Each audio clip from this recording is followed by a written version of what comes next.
In that distant Ming dynasty, before the first rays of morning light had pierced through the heavy clouds, when the entire world was still immersed in deep blue tranquility, in ancient China far away, a woman's day had already begun.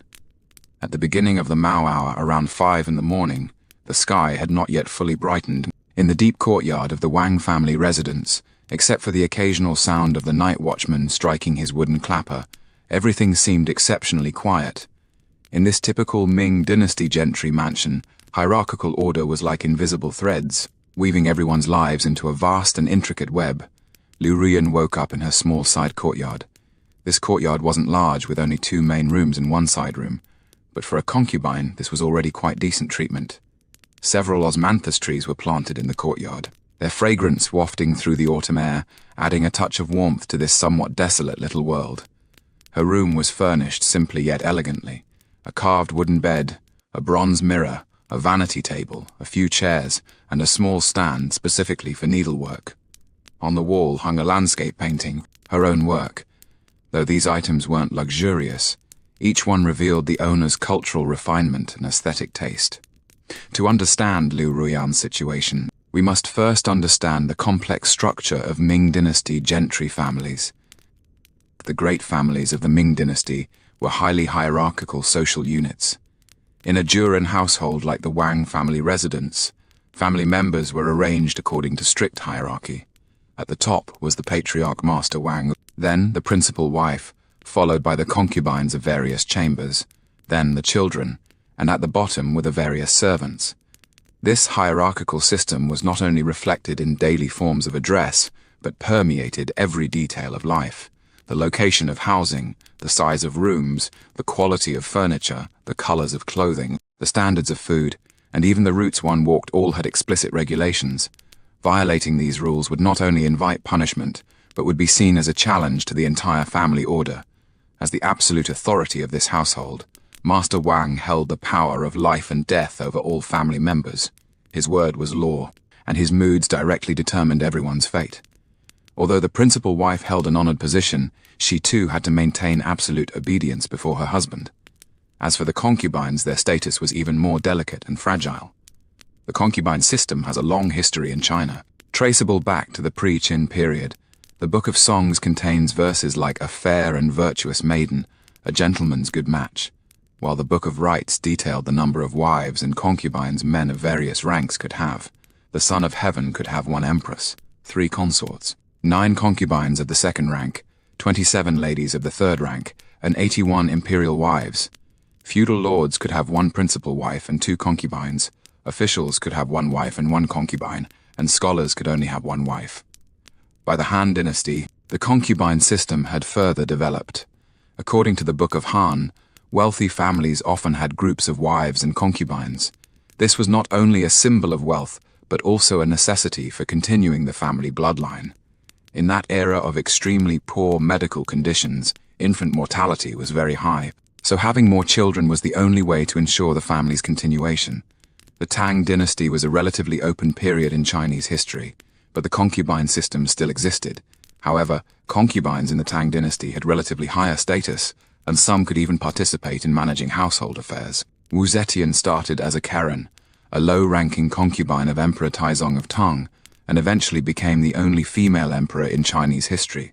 With the rise of Neo-Confucianism in the Song dynasty, restrictions on women became even stricter. Chengju Neo-Confucianism emphasized that starving to death is a small matter, but losing one's chastity is a great matter, and the status of concubines declined further. They were required to be absolutely obedient, not only to their husbands but also to the principal wife. After Zhu Yuanzhang, the founder of the Ming dynasty, established the Ming dynasty, he vigorously promoted Confucian ideology to consolidate his rule, and the concubine system was thus legally confirmed and protected. The Great Ming Code clearly stipulated the status and rights of concubines. A concubine could not be called a wife, only a concubine or secondary wife. Children born to concubines had to call the principal wife mother, and their birth mother yin-yang. Concubines could not manage household affairs or participate in major decisions. If a concubine made a mistake, the principal wife had the right to punish her. These legal provisions may seem cold and impersonal, but they truly reflected the practical needs of society at that time. In an agricultural society, population meant productivity, and having many children was the earnest wish of every family. In that era, due to malnutrition, prevalent diseases, and backward medical care, infant mortality was extremely high, and adult lifespans were also short. To ensure the continuation of the family line, taking concubines became a necessary choice. At the same time, the concubine system was also a product of the socio-economic structure of that era. In a rigidly hierarchical society, wealthy men could display their wealth and status by taking concubines, while daughters from poor families could improve their own and their family's living conditions by becoming concubines. This formed a seemingly win-win transactional relationship. Liu Ruyan was born into a moderately well-off scholarly farming family. Her father was a shuke who, although he never passed the provincial examination, was still considered a somewhat reputable scholar in the local area. The family owned a few acres of modest farmland, and her father made a living by teaching. Though not wealthy, their life was stable. Liu Ruyan showed exceptional intelligence from a young age. Not only was she beautiful, but more importantly, she was well educated and refined, proficient in music, chess, calligraphy, and painting. Her father was especially fond of this daughter, not only teaching her to read and write, but also hiring a special female tutor to teach her needlework and etiquette. In that era, such an education was quite rare for a girl. However, fate is unpredictable. When Liu Ruyan was 17, her father suddenly passed away from illness. Having lost the pillar of the family, this moderately well-off household quickly declined. Her mother, a mere woman, had to both care for her young son and maintain the household. It was truly beyond her capabilities. The income from a few meager acres of farmland wasn't nearly enough to sustain their livelihood, and they still had to pay for her son's education. Under these circumstances, marrying off their daughter became the only way out. However, given the Liu family's financial situation at the time, finding a well-matched good family for their daughter was no longer possible. Just then, the matchmaker from Master Wang's household came knocking, proposing that Liu Ruyan become Master Wang's concubine. Master Wang was a renowned local gentry. Not only did he hold the title of Juren, but he also owned vast farmlands and several shops. His legal wife came from a prestigious family and was known for her virtue, but she was already over 40 and had been in poor health in recent years. Although Master Wang already had a son and a daughter, in that era, the belief that more children meant more blessings was deeply ingrained. So naturally he hoped to have a few more children. For the Liu family, this proposal was indeed very attractive. First, the Wang family would provide a substantial betrothal gift, enough to solve the Liu family's urgent financial problems. Second, after Liu Ruyan married into the family, the Lius would have a powerful relative to rely on whenever they encountered difficulties in the future. Most importantly, with Liu Ruyan's talent and beauty, she should be able to receive decent treatment in the Wang household. Of course, being a concubine was quite different from being a wife. In that era, concubines had very low status. Not only did they have to obey their husband, but also the legal wife. Moreover, a concubine's fate was entirely in others' hands, with no security whatsoever. However, under the circumstances, the Liu family had no better choice. After much deliberation, Liu Ruyan's mother finally agreed to the marriage. With tears in her eyes, she said to her daughter, "Child, mother has failed you, but our family truly has no other way now. When you go to the Wang family, you must behave yourself and serve the master and madam well. As long as you can establish yourself there, our family will have hope." And so, 18-year-old Liu Ruyan married into the Wang family, beginning her life as a concubine. When she first entered the Wang family residence, Liu Ruyan found everything novel yet nerve-wracking. The estate was even larger than she had imagined. There were over a dozen courtyards alone, and countless servants. She was assigned to live in a small side courtyard in the rear compound. Though not large compared to the thatched cottage at her parents' home, it was a world of difference. Madame Wang was fairly courteous to this new concubine. After all, Liu Ruyan came from a respectable background and was well educated, unlike those women bought from brothels. In the first few months, Madame Wang personally instructed Liu Ruyan in various rules, from how to bow to how to speak, from how to dress to how to apply makeup, guiding her through every detail, no matter how small. Liu Ruyan was also quite capable. Not only did she learn quickly, but she never violated the rules. She was well aware of her situation and understood that only by being careful and cautious could she survive in this complex environment. She was extremely respectful to Madame Wang and maintained an appropriate distance from the other concubines. neither too close nor deliberately distant. Master Wang was also very satisfied with Liu Ruyan. This young woman was not only beautiful in appearance, but more importantly, she was cultured and could compose poetry with him, something the other concubines lacked. During those long nights when Master Wang needed spiritual comfort, Liu Ruyan could always bring him a different kind of feeling. For now, let us return to that early morning at the hour of Mao and see how Liu Ruyan began her day. After waking up, Liu Ruyan did not get up immediately. She lay quietly in bed, listening to the sounds outside. From afar came the crowing of roosters, while nearby were the soft footsteps of Xiaomei. This 15-year-old maidservant was her only personal attendant, and the person closest to her in this large mansion. Xiaomei was already waiting outside the door, holding warm water and a towel in her hands. This was the fixed routine every morning, and there could not be the slightest mistake. Liu Ruyan took a deep breath, then slowly sat up. A new day had begun another round of complex and precise daily rituals. She knew that in the day ahead, she would face all kinds of challenges. She had to remain respectful in front of Madame Wang, maintain her dignity in front of the other concubines, uphold her authority in front of the servants, and preserve her charm in front of Master Wang. This required great wisdom and skill. The slightest misstep could invite disaster. But she had no choice. This was her fate, this was her life. In this rigidly hierarchical society, a woman like her could only survive through her own efforts and wisdom, finding a way to live in the cracks and seeking advancement amid adversity. At the hour of Mao Zheng, which was exactly 6 o'clock in the morning, the Wang family residence began the most important ritual of the day, the morning greeting. This seemingly simple morning salutation was actually a perfect embodiment of the hierarchical order in Ming Dynasty gentry households. Every detail, every movement, carried profound historical traditions and strict social norms. With Xiaomei's assistance, Liu Ruyan had already finished washing up and getting dressed. Today she chose a light cyan silk jacket, paired with a matching pleated skirt, with only a simple silver hairpin in her hair. Such attire was neither too plain to lose propriety, nor too extravagant to overstep her station. Everyone's clothing had clear boundaries, and the slightest carelessness would invite criticism. "Auntie, it is time to go to the main courtyard," Xiaomei reminded softly. Her voice was very quiet, afraid of disturbing the tranquility of this morning. According to the rules of the Wang family residence, servants must speak in hushed tones, especially in front of the masters, and must not show the slightest bit of impudence. Liu Ruyan nodded, tidied up her dress, and then slowly walked out of the room. The osmanthus flowers in the courtyard swayed gently in the morning breeze, their fragrance wafting through the air, adding a touch of poetic charm to the solemn ceremony about to begin. The layout of the Wang family residence was strictly designed according to the traditional architectural standards of the Ming Dynasty. The main courtyard was located at the center of the entire residence, where Master Wang and Madame Wang lived. From Liu Ruyan's side courtyard to the main courtyard, one had to pass through 3 gates and cross 2 courtyards.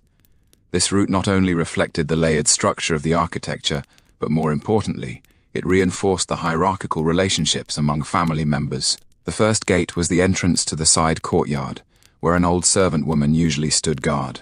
Her duty was not only to watch the gate, but more importantly, to monitor every movement within the courtyard.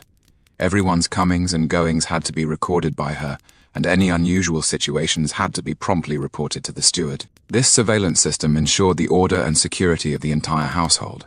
After passing through the first gate was a relatively large courtyard, where several other concubines lived. Liu Ruyan saw that the second auntie and third auntie were also coming out of their respective rooms, preparing to go to the main courtyard to pay their respects. They nodded to each other in greeting, but didn't say much. In this environment, everyone was well aware of their own position and understood the importance of maintaining an appropriate distance.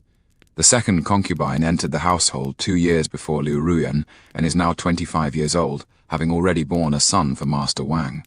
Because of this, her status among the concubines is relatively high, and she walks with more confidence.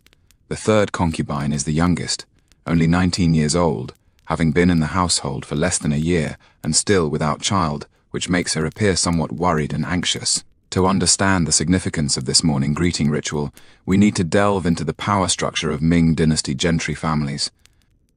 The family system of the Ming Dynasty was a hierarchical system centered on patriarchy. In this system, the patriarch held absolute authority. He was not only the owner of family property, but also the determiner of family members' fates. The Great Ming Code explicitly stipulated that the patriarch had the right to discipline and punish family members, and in certain circumstances even held the power of life and death. In a Duran household like the Wang family residence, Master Wang, as the patriarch, had authority that could not be challenged. His words were law, and his will was the standard that the entire family had to follow. Even the principal wife had to maintain absolute obedience and respect before her husband. Although the principal wife held a noble status, her power was mainly reflected in managing household affairs and instructing the concubines and children. She was the most authoritative person in the family besides the patriarch, and all concubines had to show her the utmost respect. She had the right to decide the daily arrangements for the concubines, the right to punish those who violated the rules, and in certain circumstances she could even suggest to her husband that a concubine be dismissed. Concubines were at the very bottom of this power structure. They had no independent legal status, couldn't own property, couldn't participate in major decisions, and couldn't even fully control their own children. Their fate was entirely in the hands of their husband and the principal wife, and they could be thrown out of the house at any time for the slightest mistake. This hierarchical system wasn't just traditional custom, it also had clear legal basis. The Great Ming Code, as the fundamental law of the Ming Dynasty, had detailed and strict regulations regarding the status of concubines. Although these legal provisions may seem cold and impersonal, they truly reflected society's understanding and attitude toward the concubine system at that time. First, the Great Ming Code explicitly stipulated that a concubine could not be called a wife. In legal documents, a concubine could only be referred to as concubine or secondary wife, and the title wife could never be used. This distinction in titles wasn't just a matter of language, but a fundamental difference in status and position. A wife was formally married through proper matchmaking and enjoyed complete legal status, while a concubine was merely taken in, with a status far below that of a wife. Second, children born to concubines were legally required to recognize the principal wife as their mother. This rule may seem cruel, but it had its rationale in the social context of that time. It ensured the hierarchical order within the family and avoided disputes arising from questions of child custody. At the same time, it also protected the principal wife's position, ensuring that her authority in the family wouldn't be challenged because other women bore children. Third, a concubine cannot manage household affairs. The authority to manage the household belongs entirely to the legal wife, and concubines can only participate in specific tasks under the wife's guidance. This rule ensures unified household management and avoids the chaos that might arise from multiple people being in charge. Fourth, if a concubine makes a mistake, the legal wife has the right to punish her. This punishment can be verbal reprimand, corporal punishment, or even confinement. In serious cases, the legal wife can also suggest that the husband dismiss the erring concubine. Now, let us follow Liu Ruyan's footsteps into this ceremonious main courtyard. The second gate leads to the main courtyard, where security is even stricter.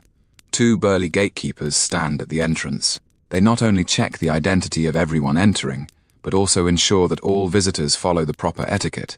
Seeing the three concubines approaching, the gatekeepers immediately straightened up and bowed respectfully. "Good morning, three madams." The gatekeeper's voice was loud and respectful. This was one of their required duties every morning. The three concubines nodded in acknowledgement, then passed through the gate one by one.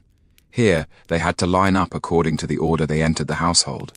The second concubine in front, Liu Ruyan in the middle, and the third concubine at the back. This arrangement wasn't arbitrary but strictly determined by the family hierarchy. After entering the main courtyard, the sight before them was impressive. It was a considerably large courtyard with an exquisite garden in the center, planted with various precious flowers, plants and trees. The main building was a three-room hall with upturned eaves and carved beams with painted rafters, displaying the family's wealth and status. Several maids stood at the entrance of the main house, all wearing uniform attire with their hair combed immaculately. Seeing the three concubines arrive, they immediately stepped forward to bow, then guided them into the main hall. In the center of the hall sat an 8 immortals table made of red sandalwood, with an exquisite tea set placed on it. Several calligraphy works and paintings by famous artists hung on the walls, and the bookshelves were filled with various classics. The entire room's arrangement displayed both the master's cultural taste and the family's financial strength. Madame Wang was already seated in the main position. Waiting, she was 42 years old this year, and though not young, she was well maintained and still appeared dignified and elegant. She wore a dark blue satin jacket, with a set of exquisite gold and silver jewelry on her head, exuding an aura of authority without anger. Seeing the three concubines enter, Madame Wang didn't speak immediately, but surveyed them with scrutinizing eyes. This silence itself was a display of authority, reminding everyone that in this household, Madame Wang held an unchallengeable position. "Greetings to Madame." The three concubines bowed simultaneously, their voices uniform and respectful. This was the first task they had to complete every morning, and an important ritual for confirming the family's hierarchical order. Madame Wang nodded, signaling them to rise. Then she began her daily routine of inquiries and arrangements. "Was everything all right last night?" Madame Wang's voice was calm yet authoritative. This was her first question every morning. This seemingly simple inquiry actually contained multiple layers of meaning. She not only wanted to know about everyone's physical condition, but also to keep track of various dynamics within the household. Replying to Madame, everything was fine. The second concubine answered first. As the highest ranking among the concubines, she had the obligation to answer this question on behalf of the others. Madame Wang nodded with satisfaction, then began arranging the specific affairs of the day. "Today is the master's birthday, and there will be guests visiting." Second concubine, "You are in charge of supervising the kitchen to prepare the banquet." Fourth concubine, "You help tidy up the reception hall." Third concubine, "You go pick some fresh flowers from the garden to decorate the various rooms." This division of labor was not arbitrary, but carefully arranged according to each person's abilities and status. The second concubine, having given birth to a son, held a relatively higher position, and was therefore assigned to oversee the most important task of banquet preparation. Liu Ruyan, because of her cultural refinement, was assigned to arrange the reception hall, which required a certain aesthetic sense. The third concubine, being the youngest and lowest in status, was assigned the relatively simple task of decoration. "Yes, madam," the three answered simultaneously, their voices still uniform and respectful. Madame Wang continued, "Remember, those coming today are all the master's old classmates and friends, all people of status. You must be careful and cautious. There must not be the slightest mistake. If anything goes wrong, I will hold you accountable." Although these words were spoken calmly, the threatening undertone was quite obvious. In this household, Madame Wang held absolute authority over the concubines, and anyone who defied her will would face serious consequences. This morning greeting ritual may seem simple, but it perfectly embodies the hierarchical order of Ming Dynasty households. Throughout the entire morning greeting process, everyone's position, movements, and speaking order were all strictly regulated. These rules weren't written on paper, but were unwritten customs formed through long-term practice. Violating these rules would not only invite punishment, but would also be seen as a challenge to the entire household order. Liu Ruyan conducted herself very properly throughout this process. She was neither overly humble to the point of losing dignity, nor overly confident to the point of overstepping her place. She knew well that in this complex environment, only by accurately grasping one's position could one gain room for survival and advancement. Madame Wang was fairly satisfied with Liu Ruyan's performance. This young woman was not only beautiful in appearance, but more importantly, she was well educated and understood the rules. Over the past 3 years, she had never violated any regulations, nor had she ever caused any trouble for the household. "All right, you may all go attend to your duties. Remember what I just said. There must be absolutely no mistakes today." Madame Wang waved her hand, signaling the end of the morning greeting. The three concubines bowed again, then withdrew from the hall one by one. The entire morning greeting process lasted about a quarter of an hour, but this quarter of an hour fully demonstrated the power structure and hierarchical order of this household. When we observe this system closely, we find that it is not only a manifestation of power, but also a reflection of human nature. After leaving the main courtyard, Liu Ruyan's mood was somewhat complicated. On one hand, she had already gotten used to this kind of life, knowing this was the reality she had to face. On the other hand, deep in her heart, she still maintained a longing for freedom and dignity. This kind of conflicted feeling was very common among concubines at that time. They had to adapt to their real circumstances while maintaining their inner independence. This required great wisdom and a strong will. The slightest carelessness could lead to breaking down under such pressure. However, we also cannot simply view this system as pure oppression. Under the historical conditions of that time, it did provide some women with opportunities to improve their living conditions. Women like Liu Ruyan, who came from humble backgrounds, not only improved their own lives by becoming concubines, but also helped their natal families escape hardship. At the same time, this system also served to stabilize social order. In a society with strict hierarchies, clear hierarchical relationships helped reduce conflicts and maintain social stability. Although this stability came at the cost of personal freedom under the historical conditions of that time, it did play a certain positive role. After the morning greeting ended, the Wang family residence immediately entered the busiest period of the day. Everyone had their own clear tasks, and the entire household began operating like a precise machine. The task Liu Ruyan received was to tidy up the living room. This seemingly simple job actually required considerable skill and aesthetic ability. The living room was an important place for receiving guests, and its arrangement not only had to reflect the master's taste, but also conform to the etiquette standards of the Ming Dynasty gentry class. Any oversight in the smallest detail could cause the Wang family to lose face in front of guests. She first came to the front hall. This was a spacious, large room with a redwood 8 Immortals table placed in the center, surrounded by matching taishi chairs. Several landscape paintings hung on the walls, all works by contemporary masters. The bookshelves were filled with various classics, from the 4 books and 5 classics to poetry and prose, everything one could ask for. The entire room's arrangement both displayed the master's cultural refinement and reflected the family's economic strength. However, after a night's time, a thin layer of dust had already accumulated in the room. The tables and chairs needed to be wiped again, the water in the vases needed to be changed, and the books needed to be reorganized. These seemingly trivial tasks actually required great patience and attention to detail. First, she had to clean the tables and chairs. This wasn't simple wiping, but a refined craft. She used special silk cloth, dipped in specially made conditioning oil, gently wiping every inch of the wooden surface. This conditioning oil was made from natural materials like tung oil and beeswax. It not only cleaned the wooden surface, but also nourished the wood, maintaining the furniture's luster and longevity. The wiping technique is also quite particular. You have to follow the direction of the wood grain, apply even pressure, and maintain a moderate speed. Too much force will damage the wood surface, while too little won't clean it properly. This requires long-term experience to master the right balance. Liu Ruyan's movements were gentle and practiced. Clearly she had fully mastered this skill, her fingers lightly traced over each wood grain, as if caressing a precious work of art. Under her careful care, the originally somewhat dull wood surface regained its warm luster. Next came organizing the books. This task seemed simple, but actually required considerable cultural knowledge.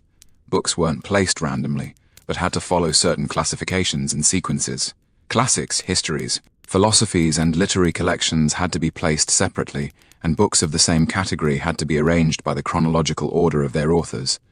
This wasn't just for aesthetics, but also for the convenience of the master to find and use them. After organizing the books, Liu Ruyan began the most artistic work, flower arranging. The art of flower arranging in Ming Dynasty China had already become quite mature, forming a unique aesthetic style and technical system. This was not just a decorative art, but also a manifestation of spiritual cultivation. Through flower arranging, people could express their emotions, reflect their taste, and even convey certain philosophical ideas. There were several exquisite vases in the Wang family's living room, all top-quality porcelain from Jingdezhen. These vases had elegant shapes and pure glazes, being precious works of art in themselves. Arranging flowers in such vases required not only considering the beauty of the flowers, but also coordinating with the shape and color of the vases. The flowers Liu Ruyan chose were mainly chrysanthemums and osmanthus. Chrysanthemums symbolize nobility and steadfastness, while osmanthus represents wealth and good fortune. These two types of flowers not only have pleasant fragrances, but more importantly, they align with the aesthetic tastes of Ming Dynasty literature. The techniques of flower arranging are also quite particular. One must determine the height and quantity of flowers based on the shape and size of the vase. The main flowers should stand out, the accompanying flowers should be harmonious, and the overall arrangement should have a sense of layers and rhythm. At the same time, one must also consider the color coordination of the flowers. There should be both contrast and unity. Liu Ruyan's flower arranging skills were quite exquisite. She first determined the position and height of the main flowers, then gradually added accompanying flowers and greenery. The angle and position of each stem were carefully considered, and the overall effect was both natural and elegant. Under her skillful hands, ordinary flowers were transformed into an exquisite work of art. Through these daily tasks, Liu Ruyan not only mastered various life skills, but more importantly, gradually adapted to her role and position in this household. Every act of wiping, tidying, and flower arranging reinforced her sense of identity and confirmed the hierarchical order of the family. This domestication was not achieved through coercion and violence, but through the subtle influence of everyday life, bit by bit. It was more effective than direct oppression, because it made the domesticated person unknowingly accept their situation, and even to some extent identify with this system. In the process of her labor, Liu Ruyan gradually learned how to survive in this complex environment. She knew when to appear humble and when she could display her talents. She learned to read people's expressions, learned to show different attitudes in front of different people. These skills were necessary for her, because the slightest carelessness could invite disaster. However, this domestication came at a price. It required Liu Ruyan to give up many of her own thoughts and desires, required her to completely integrate herself into the order of this household. For a woman with independent thoughts, this was undoubtedly painful. Just as Liu Ruyan was working with full concentration, Madame Wang appeared silently at the living room doorway. Madame Wang did not immediately enter the living room, but stood at the doorway quietly observing Liu Ruyan's work. This kind of sudden inspection was an important means of her household management. Through this method, she could understand everyone's work attitude and ability, and could also promptly discover and correct various problems. Liu Ruyan quickly noticed Madame Wang's presence, but she did not stop her work, nor did she show any nervousness. She continued to arrange the flowers with full concentration, as if she had not noticed Madame Wang's arrival at all. This calm demeanor made Madame Wang nod secretly. She appreciated this neither servile nor overbearing attitude. Fourth, concubine's skills are getting better and better. Madame Wang finally spoke, her voice carrying a hint of approval. Liu Ruyan immediately set down the flower branch in her hand and turned to bow to Madame Wang. "Madame flatters me. This is all thanks to Madame's usual guidance." Her response showed both humility and expressed gratitude and respect for Madame Wang.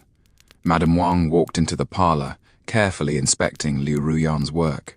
The tables and chairs were polished bright as new, the books were organized neatly, and the flowers were arranged elegantly. The entire parlor looked completely refreshed, perfectly meeting the requirements for receiving guests. Very good. The master's guests today will surely be pleased to see such arrangements. Madame Wang nodded with satisfaction, then added, "However, you must remember, the guests coming today are all the master's old classmates, people of status. If you are needed to serve later, you must be extra careful and cannot make the slightest mistake." As a concubine, Liu Ruyan's status was contradictory. On one hand, she was a member of this household, enjoying certain status and treatment. On the other hand, she was also a servant, required to take on various labor duties. This dual identity made her situation particularly delicate. Within the household, she had to maintain absolute respect toward Master Wang and Madame Wang, maintain appropriate relationships with other concubines, and maintain a certain authority over the servants. In front of outsiders, she also had to represent the Wang family's image, and could not engage in any behavior that would damage the family's reputation. This complex identity required Liu Ruyan to possess extremely high emotional intelligence and social skills. She had to be able to play different roles on different occasions, had to be able to accurately grasp the boundaries of each relationship. This required not only talent, but also long-term learning and practice. "Yes, madam, this concubine will definitely be careful and cautious." Liu Ruyan answered respectfully. She knew well the importance of today and understood the responsibility she bore. Any small mistake could bring trouble to the entire family and would also bring serious consequences to herself. The guests had already bid farewell and left one after another. The servants were cleaning up the aftermath, and Liu Ruyan could finally return to her small courtyard to rest for a while. The past few hours had been a severe test for her. She needed to maintain proper demeanor in front of the guests, needed to assist Madame Wang in entertaining the guests, needed to constantly pay attention to her words and actions. Now, when everything was over, she felt an unprecedented exhaustion. The afternoon sunlight filtered through the window lattice into the room, casting mottled shadows on the floor. These shadows slowly moved with the passage of time, as if telling the story of time flowing by. Lu Ruyan sat on a small stool by the window, quietly watching these shadows, a wave of inexplicable sorrow rising in her heart. Xiao Mei had already prepared tea for her, then quietly withdrew. In this household, everyone knew when to appear and when to disappear. This tacit understanding was formed through long-term adjustment, reflecting both the order of this family and each person's accurate grasp of their own role. For Lu Ruyan, this small room was the only space in this vast household that belonged to her alone. The room wasn't large, only about a dozen square meters, but it was elegantly arranged. By the window sat a small vanity table, with a bronze mirror and a few simple cosmetics on top. On the other side of the room was a modest bed, covered with light blue bedding that appeared refined and cozy. On the wall hung a landscape painting she had embroidered herself. Though the technique wasn't yet mature, it was filled with sincere emotion. The most precious thing was the small book chest by the bedside. Inside were a few books she had brought from her maiden home, along with some poems she had secretly copied.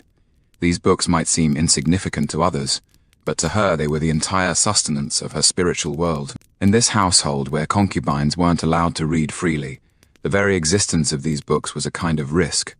Lu Ruyan gently opened the book chest and took out a copy of the Book of Songs. This book was already quite old, its pages somewhat yellowed, but she still couldn't put it down.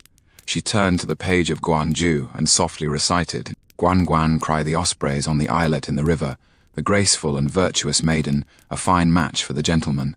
These ancient verses seemed especially moving in the afternoon sunlight, as if telling of human nature and emotions unchanged for 1,000 years. The spiritual world of Ming Dynasty women, to understand Lu Ruyan's state of mind at this moment. We need to delve into the spiritual world of Ming Dynasty women. The Ming Dynasty was one of the most restrictive periods for women in Chinese history. The rise of Chengju Neo-Confucianism made the concept of 3 obediences and 4 virtues even more deeply ingrained. Women were required to obey their fathers at home, obey their husbands after marriage, and obey their sons after their husband's death. They not only had no independent status politically and economically, but were also severely suppressed spiritually and culturally. However, this did not mean that Ming Dynasty women had no spiritual world of their own. On the contrary, precisely because of external suppression, their inner worlds were often richer and more complex. They expressed their emotions through poetry, painting, and embroidery, sought spiritual solace through religious beliefs, and established emotional support networks through interactions with other women. For women like Lu Ruyan, who had a certain level of cultural cultivation, reading was an important part of their spiritual life, although society did not encourage women to read, and even believed that a woman's lack of talent is her virtue. There were still some women who persisted in learning, enriching their inner worlds through knowledge. Lu Ruyan was exactly this kind of woman. She had shown a strong interest in literature since childhood, and although her father's family was poor, he still did his best to give her some education. This knowledge not only enriched her spiritual world, but also became an important asset for her to establish herself in the Wang family mansion. The main reason Master Wang took a liking to her was largely because of her cultural refinement. On this peaceful afternoon, Lu Ruyan began to deeply contemplate her situation. She put down the book in her hands, walked to the window, and gazed at the osmanthus tree in the courtyard. This tree had accompanied her through 3 springs and autumns, witnessing her growth from an innocent young girl into a mature woman. The flowers on the tree still exuded their captivating fragrance, but her state of mind had already undergone tremendous changes. 3 years ago, when she first stepped into this courtyard, her heart was full of longing for the future. She thought she could find happiness here, that she could change her fate through her own efforts. But 3 years of living here had gradually made her realize the cruelty of reality. She discovered that no matter how hard she tried, no matter how excellent she was, her fate was always in the hands of others. She thought of her mother before her death. Her mother had said to her, "A woman's fate is like duckweed floating on water, only able to drift with the current, unable to control her own direction." At that time she didn't understand the meaning of these words, but now she finally understood. In this patriarchal society, it was indeed very difficult for women to control their own fate, especially for a concubine like her. However, she wasn't willing to just accept her fate like this. Deep in her heart, she still held onto a longing for freedom and dignity. She hoped that one day she could break free from these constraints and live according to her own wishes. Although this hope seemed slim, it was an important driving force that kept her going. Liu Ruyan's personal experience reflects the human cost of the entire concubine system. Although the concubine system was considered reasonable, even necessary at the time, the harm it caused to women was immense. This harm was not only reflected in the hardships of material life, but even more so in the suppression of their spiritual world. First, the concubine system stripped women of their personal dignity. Concubines were legally regarded as their master's property, not as independent individuals. They had no right to choose, no opportunity to express their opinions, and couldn't even fully control their own bodies. This lowly status made it very difficult for them to maintain self-respect and confidence. Second, the concubine system limited women's room for development. No matter how smart and capable a concubine was, her talents could only be exercised within the confines of the family and couldn't participate in broader social activities. This was not only a waste of individual potential, but also a waste of social resources. Third, the concubine system created opposition and competition among women. In a household, there was often fierce competition between the legal wife and concubines, and among concubines themselves. This competition not only undermined solidarity among women, but also intensified their psychological pressure. Fourth, the concubine system caused serious damage to women's mental health. Long-term repression and insecurity led many concubines to develop various psychological disorders. Some of them became depressed and melancholic, some became paranoid and suspicious, and some even chose to commit suicide. The afternoon sunlight gradually tilted westward, and the light and shadows in the room were slowly changing. Liu Ruyan looked at the light and shadows on the wall, thinking of the ruthlessness of time. 3 years had quietly slipped away just like this, and she had changed from an 18-year-old girl into a 21-year-old woman. In these 3 years she had learned many things and also lost many things. She learned how to survive in a complicated environment, learned how to hide her true thoughts, learned how to find happiness in pain.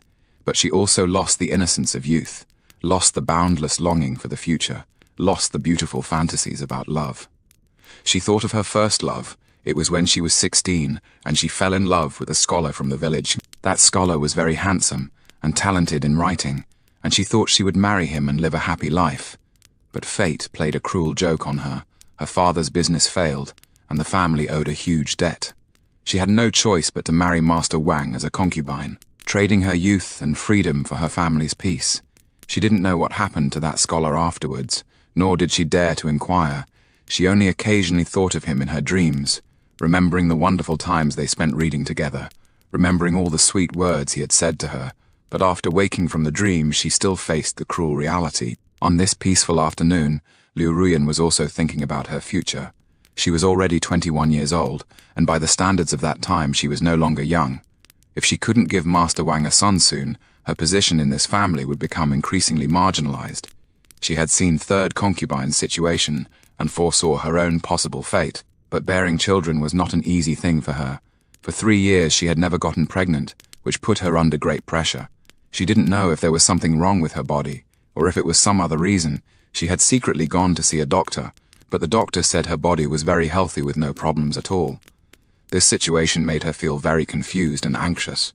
She knew that in this family, a concubine's value was mainly reflected in childbearing. If she couldn't bear children, she would lose her reason for existence and could be thrown out at any time. This sense of insecurity constantly troubled her, making it impossible for her to truly relax and be happy. She had also thought about leaving this family, but she knew it was impossible. According to the laws and customs of that time, a concubine couldn't leave at will. Even if she could leave, she had nowhere to go. Her family had already fallen into ruin. Her parents had passed away, and she had no one else to rely on in this world. As the night slowly stained the entire Wang family mansion like ink, the daytime's hustle and bustle finally settled into complete silence. The sound of the night watch drum came from afar, muffled yet rhythmic, as if counting the passage of time for this grand residence. Liu Ruyan sat before the vanity in her room, gently stroking her long hair while facing the bronze mirror. Today's celebration had left her especially exhausted, but she knew this night might be even more important for her. Xiao Mei had already prepared everything for her. The incense was lit, the bedding arranged immaculately, and even her finest light pink nightgown had been laid out at the head of the bed. These meticulous preparations hinted at something, and Liu Ruyan understood in her heart. But her feelings were complicated. The fragrance of osmanthus grew even richer in the night breeze, drifting through the carved lattice windows into the room, mingling with the sandalwood incense inside, creating an ambiguous yet warm atmosphere. But this sweetness could not calm the unease in Liu Ruyan's heart. Liu Ruyan knew that Master Wang would very likely come to her room tonight. During the daytime celebration, she had noticed Master Wang glancing her way from time to time, and she was already very familiar with that kind of look. 3 years of being together had taught her to read his every expression, every hint. She sat in front of the vanity for a long time, combing her long hair over and over again. This head of jet-black long hair was what she was most proud of, and Master Wang had praised it many times before. She knew that on a night like this, she needed to make herself look more beautiful, more alluring. This was not only to please Master Wang, but also to solidify her position in this household. However, deep in her heart, she was filled with conflicting emotions about this waiting.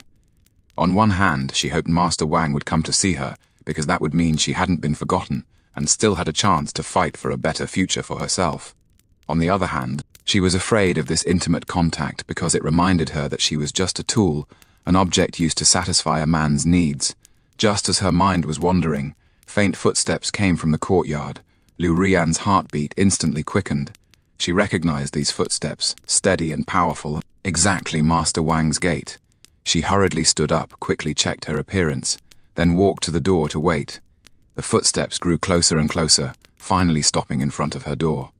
Liu Ruyan took a deep breath, trying to calm herself down. She knew that the time ahead was crucial for her, and she had to perform flawlessly. Ruyan, Master Wang's voice came from outside the door, deep and gentle. Master, Liu Ruyan answered softly, then opened the door. Master Wang stood outside the door, having already changed out of his formal daytime attire into a deep blue robe. The moonlight fell upon him, making him appear gentler than during the day. In his eyes was an expression Liu Ruyan knew well, that burning, possessive gaze unique to men looking at women.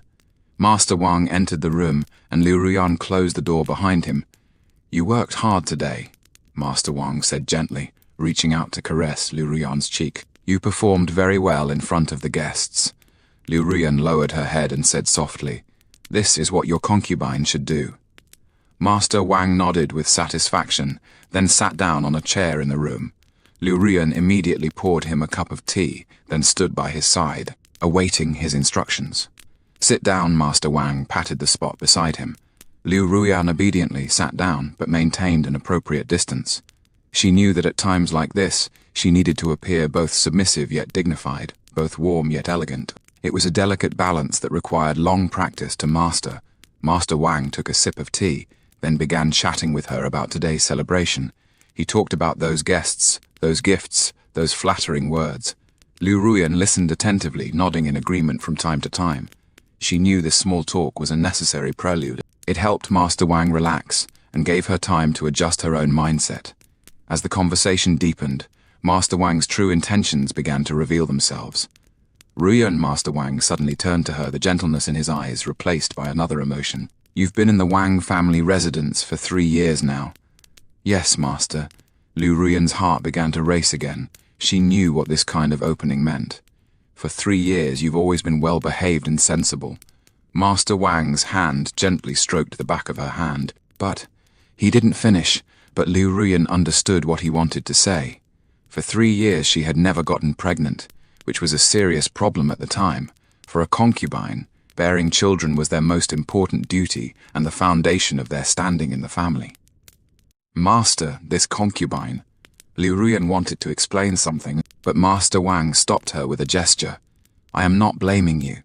Master Wang's voice was still gentle, but Liu Ruyan could feel the underlying pressure in it. "I just hope you can try harder." Liu Ruyan nodded, though her heart was filled with bitterness. She knew she had already tried very hard, but some things couldn't be solved just by trying. She had also secretly prayed to gods and Buddhas, hoping to get pregnant soon, but there was still no result. Master Wang stood up and walked to the bedside. "Come here," he said softly. Liu Ruyan knew what this meant. She slowly stood up and walked toward the bedside. At this moment she felt like a puppet, acting entirely according to someone else's will. Her body belonged to Master Wang, her time belonged to Master Wang, and even her emotions had to serve Master Wang's needs. Master Wang began to undress her, his movements gentle, yet Liu Ruyan could feel the urgency within them. She closed her eyes, trying to let her mind drift elsewhere. She thought of the moon in her hometown, thought of her mother's lullaby, thought of those beautiful verses of poetry. "Ruyan, look at me." Master Wang's voice pulled her back to reality. She opened her eyes and saw Master Wang gazing at her affectionately. At times like this, he always hoped she would show love and desire, as if this wasn't an obligation, but a willing offering. In the time that followed, Liu Ruyan had to put on a carefully crafted performance. She needed to show just the right amount of shyness, just the right amount of passion, just the right amount of satisfaction. This performance required extremely high skill, because it had to look genuine, had to make Master Wang feel satisfied.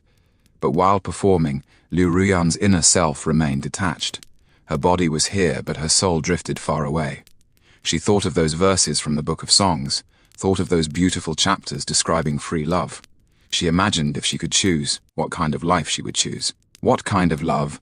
Master Wang's movements became more and more urgent, his breathing heavier and heavier. Liu Ruyan knew that for him, this wasn't merely a physical need, but a display of power in this process.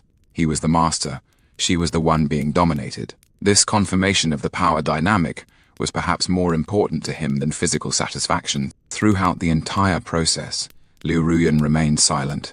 She knew when to make sounds and when to stay quiet. She knew what expressions would satisfy Master Wang, what reactions would excite him. These were skills she had learned over 3 years of living here, though she never wanted to admit it. When it was all over, Master Wang lay satisfied on the bed, while Liu Ruyan lay quietly beside him. The room held only the sound of their soft breathing, along with the distant sound of the night watch drums. "Ruyan," Master Wang said softly in the darkness, "I hope there will be good news this time."